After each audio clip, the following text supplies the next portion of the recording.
doing? Man, I can't believe all this. Is it working? Is it recording, bud?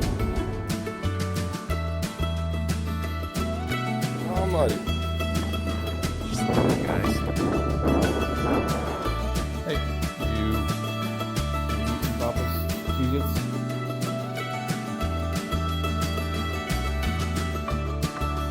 Back in biceps. Muscles. Yo, what's up? Keeping it real, yo! I got the camera backwards somehow.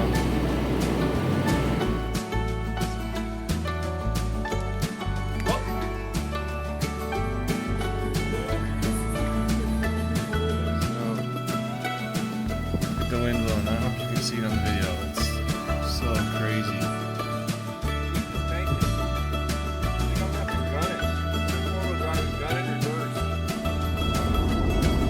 What's up, peoples? Hey, listen. You see the sky? I really hope you're looking. Yay! Good job, buddy. Do it again. So bright. Yeah, don't mock me. What's up, buddy? I just want to show you guys where I'm eating my little Colorado Springs. This is the view I wake up to every day. Ready? Ow!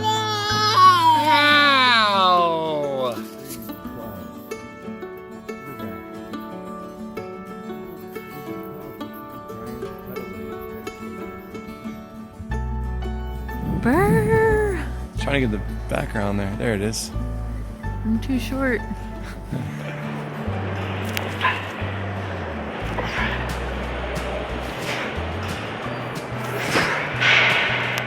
Okay, so a really good example of being a follower of Christ, quote unquote a Christian, deciding that no matter what, you're going to do it. Today I did not. Right behind me is the gym. Did not feel like going to the gym. It's nasty out. Cold, frozen rain. Didn't feel like going. But made myself, because I have these goals in mind. I have a mindset that I want to get to a certain body fat percentage, a certain muscular weight, so I can compete in disabled bodybuilding. I have a goal in mind. Same thing with Christianity. We have a goal, which means, I'm out of breath, which means we want to, on a daily basis, become more like Christ. So every day we're deciding that no matter what, we are going to follow Christ.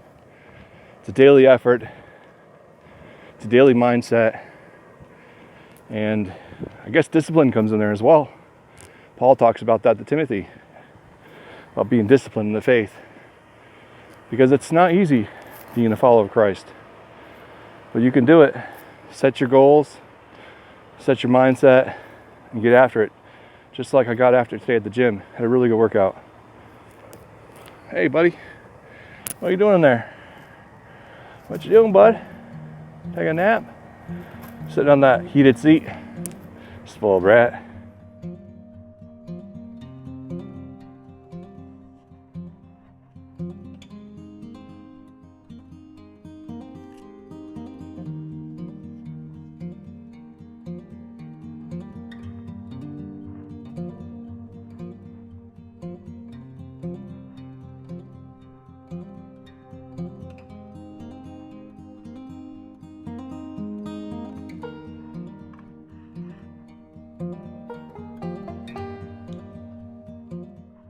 Last time we got together, we talked about the word Christian and how it means literally follower of Christ. It wasn't a badge of pride, and it wasn't a badge of status, and in fact it was a badge of humiliation. In fact, it was a put down.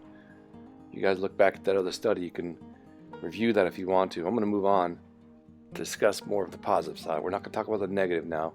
We're going to accept how in our time the word Christian is a positive thing. And for me, as a follower of Christ, it is a positive thing. So what does that mean to be a follower of Christ? In the introduction, I pointed to the fact that being a follower of Christ starts with a decision. But we're not going to talk about salvation right now. We're going to save that for another time. Right now, let's talk about the moment after you became a believer. Let's say it's Monday morning and you get up getting ready for school or work, and you had a fantastic weekend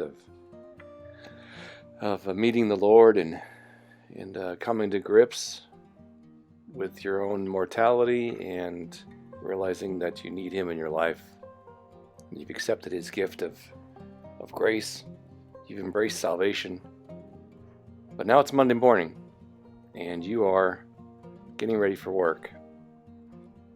Guess what? The trip's just started. Your career as a Christian has just began. You have decided to become a follower of Christ. It's an all or nothing thing, really. And I know people say you're not supposed to talk like that. Don't give me that all or nothing mentality or treat me that way. But in fact, Christianity is that way. You're either a follower of Christ or you're not. Now, don't get me wrong. That doesn't mean we don't make mistakes. And that doesn't mean we don't mess up and have troubles. In fact, it means the opposite. We are going to have troubles and we are going to mess up. It just means that we're forgiven. And as a follower of Christ, it means that we still want to follow Christ. Every day it's a decision to follow Him. Not, you're just going to do it on Sundays to go to church. Not on Wednesday nights when you go back to church. It's an everyday thing.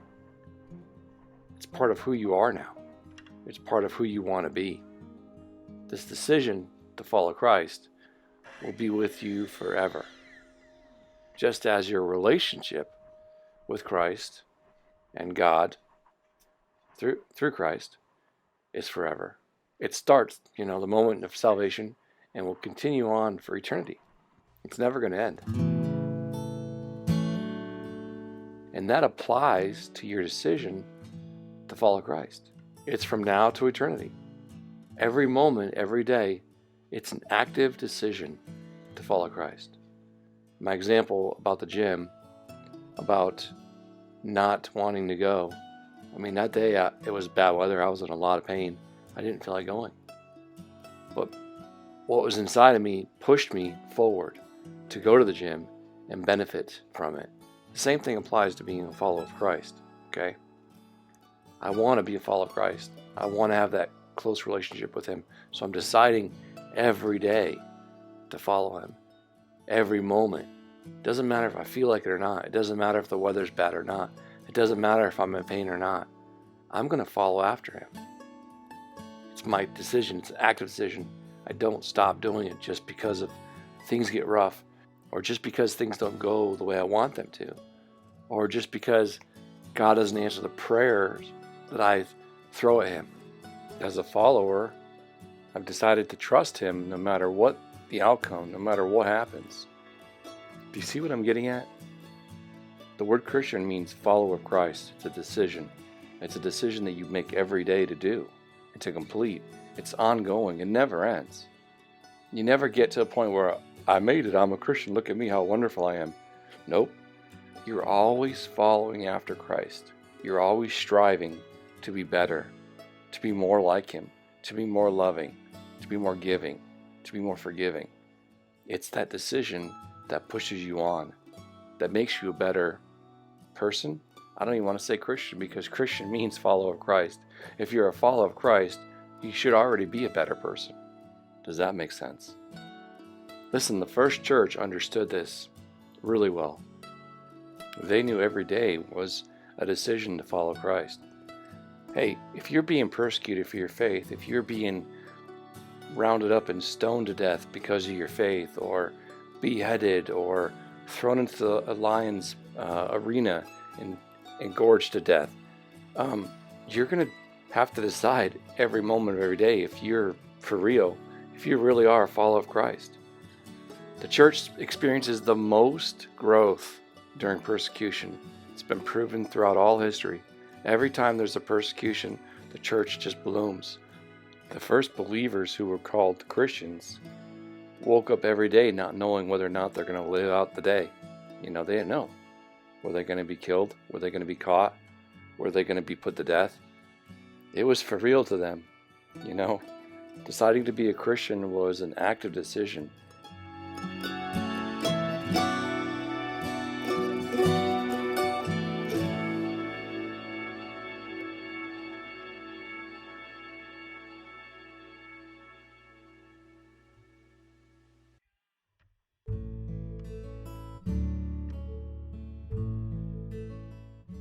Listen, it was the ones who were persecuting the believers that named them Christians. They're like, are you followers of Jesus? Well, are you going to follow him to death? Because he was crucified and put to death for his beliefs. Guess what? You're going to be put to death for your beliefs as well. Are you really a follower of Christ? And they could say, no, I'm not a follower of Christ. I denounce it. But you know, you don't see that.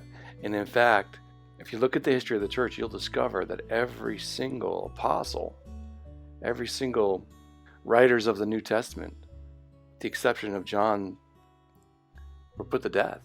Horrible death. A gruesome death.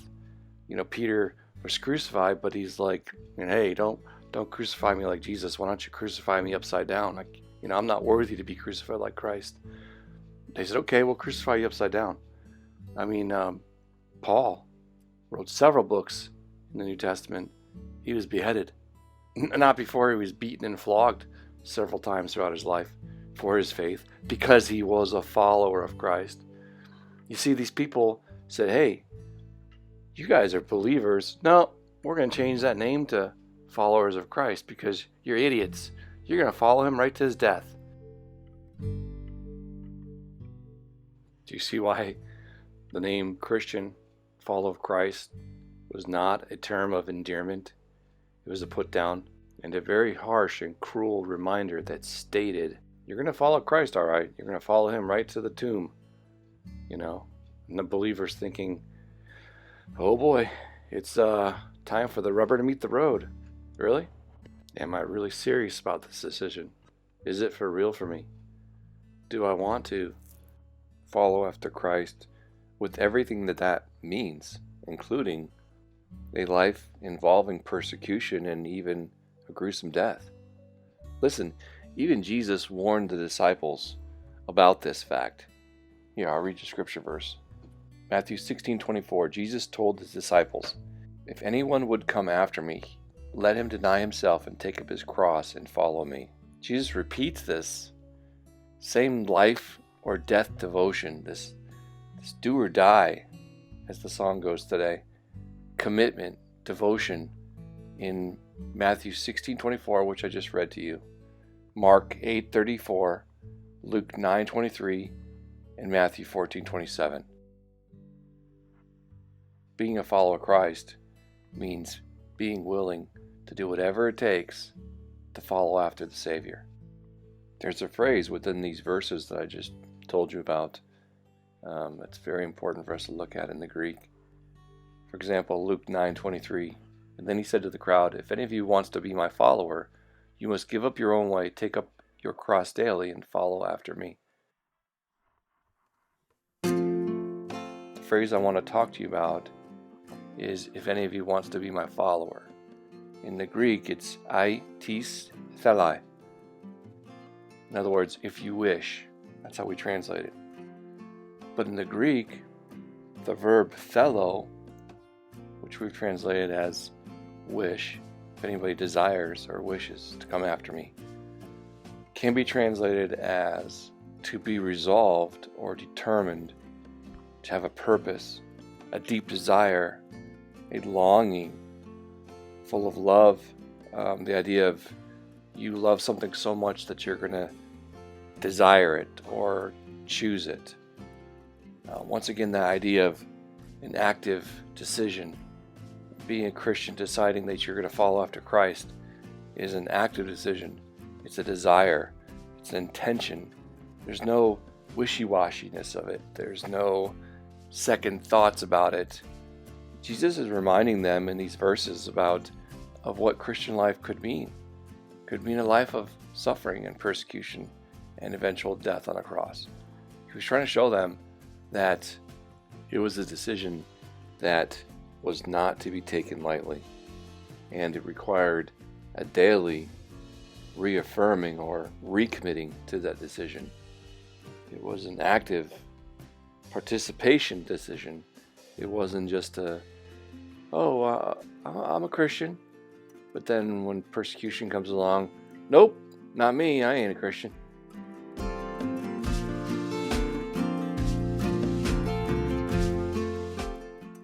People tend to see right through us, and they usually end up calling us hypocrites, and that's harsh, but sometimes it's true and sometimes it's not. For the most part, I think that Christians or followers of Christ are just doing the best they can do. I think that we can do better, though, if we remind ourselves that this was something we decided to do. It was our choice. And that decision is something we have to affirm every day. Every day we need to wake up and decide, today I'm going to follow after Christ. What does that mean? Exactly. We're going to talk about that in the next many lessons. What does it mean to be a follower of Christ? Once you've made the decision to choose Him, to follow Him in life, what does that actually mean? How do you do that? Those are the next lessons. This lesson, in a brief summary, to close it up, is about you deciding, not a wishy-washy decision, not a I'm going to do it when it feels good, I'm going to do it when it's convenient, but a daily decision of I'm following after Christ because I want to. I'm following after Christ because I need to. I'm following after Christ because others need me to. I'm going to become a better person because I'm deciding to follow after Christ.